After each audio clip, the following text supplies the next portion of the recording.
Assalamualaikum and good morning. I'm Muhammad Aidil. I'm a bachelor Nilam from SMK Kamunting, Bakti. I'm 16 years old and I'm happy to say that books are an essential part of my life. Yes, as a student, I spend many hours reading a book, mostly books concerning subjects from school exams. However, I will indulge in reading for pleasure whenever I have the time to spare or when I feel that I need an escape from my study. As Janet Wilson said, books and door are the same thing. You open them and you will throw into another world. During my childhood, I am fascinated with books containing magical adventures. My favorite are those written by Enid Blyton. One of them is The Golden Hat. It was first published in 1954. It contains 16 short stories, including The Golden Hat. This story is about mischievous goblin who has a hat that can make him invisible when he puts it on. I'm sure you can imagine the many naughty things that the goblin did when he is invisible. I always have a good laugh when I read this story. Another Enid Blyton book that I have read is Mr. Womble and the Dragon.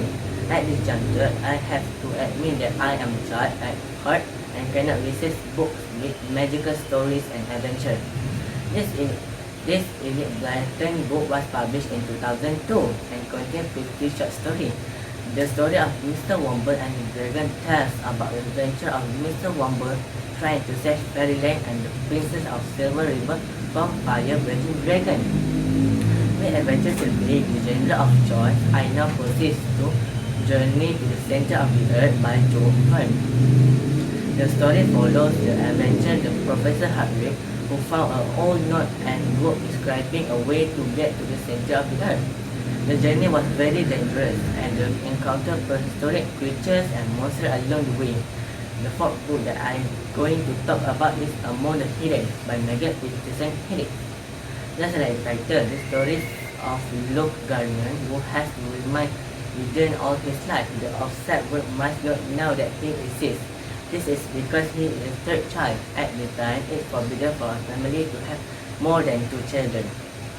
If the secret is discovered, he will be taken away by the population police. The secret will be unknown that those taken will never return to their families ever.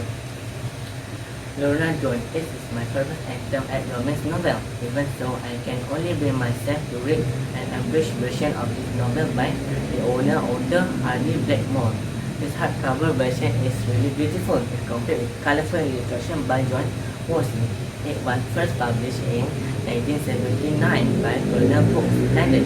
Because I'm not familiar with the setting of the story, this illustration plays an important role helping me to visualize the description by the writer. That is titled, Lorna Doone tells the story of a beautiful maiden from Doone clan and the love that transpired between her and young farmer John Rick. However, their love becomes complicated by old family feud, not unlike Romeo and Juliet. Lorna and her had to overcome many obstacles before they can finally be united. But unlike the tragic Romeo and Juliet, their love story has a happy ending. The climax of the story had to be when Cover Doone shot Lorna at her wedding altar and the readers, as well as John Rick, were led to believe that she was died.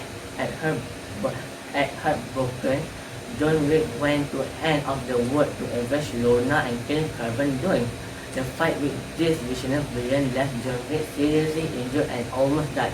However, I think the reason why I took him a long time to recover is because he thought he had lost the love of their life. Lorna. All well that and well, John woke up in his cousin's house after a long and slow recovery, and when it was well enough, her cousin revealed that Lorna actually survived the gunshot and the two lovers were reunited. Needless to say, for then onward, they left a peaceful and happy life. That's all for me. Sekian, terima kasih.